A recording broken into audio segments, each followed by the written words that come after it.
Gentlemen of the press and their viewers across the world, I thank you so much for this opportunity once again.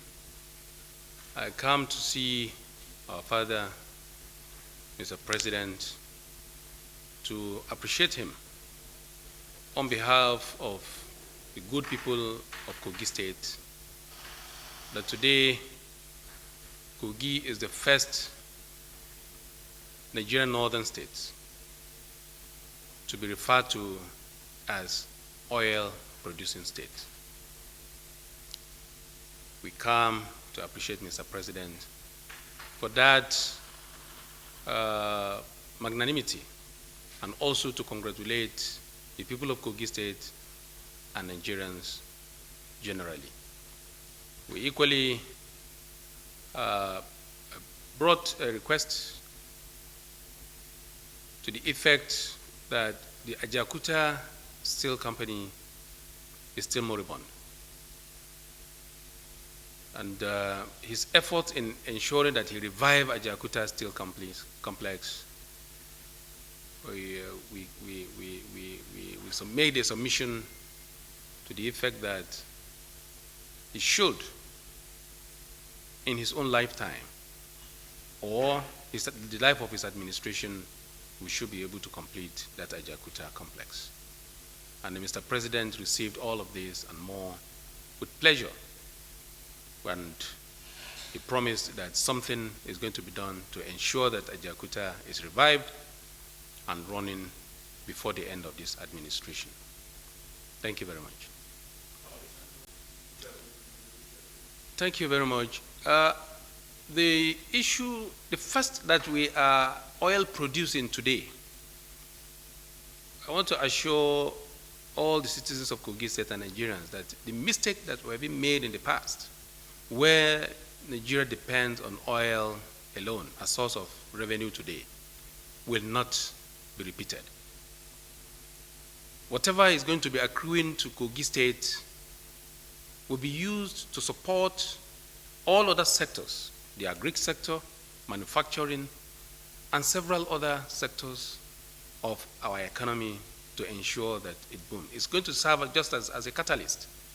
It's not going to be just the only single means upon which we shall depend. No. We will not repeat that mistake. Thank you.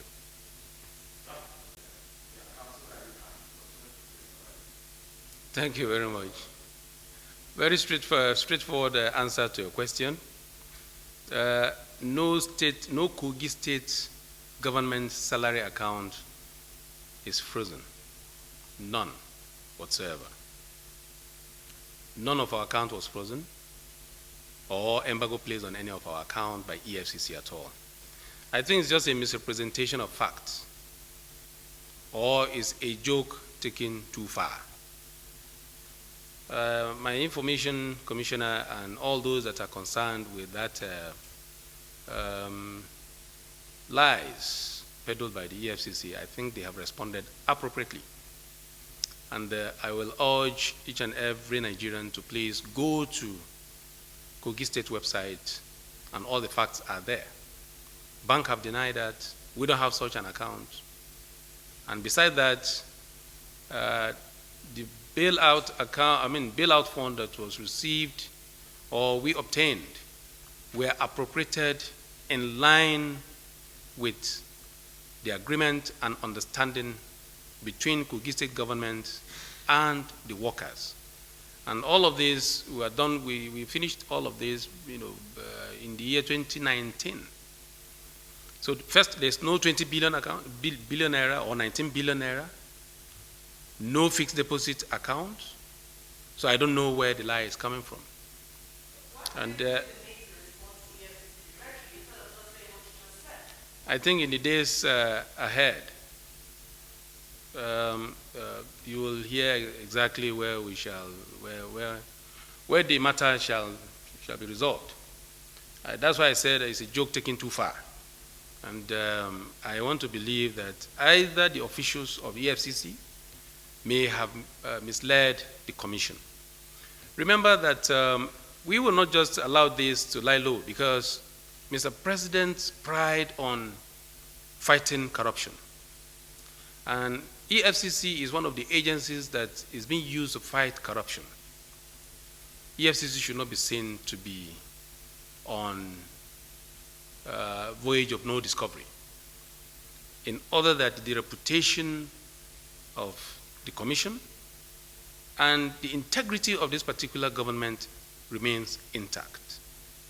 As a person, I came into this office with my integrity high, and I will leave this office or government with a higher integrity, and all of my name that are ringing bell everywhere across the world today will know that actually I earn these beautiful names.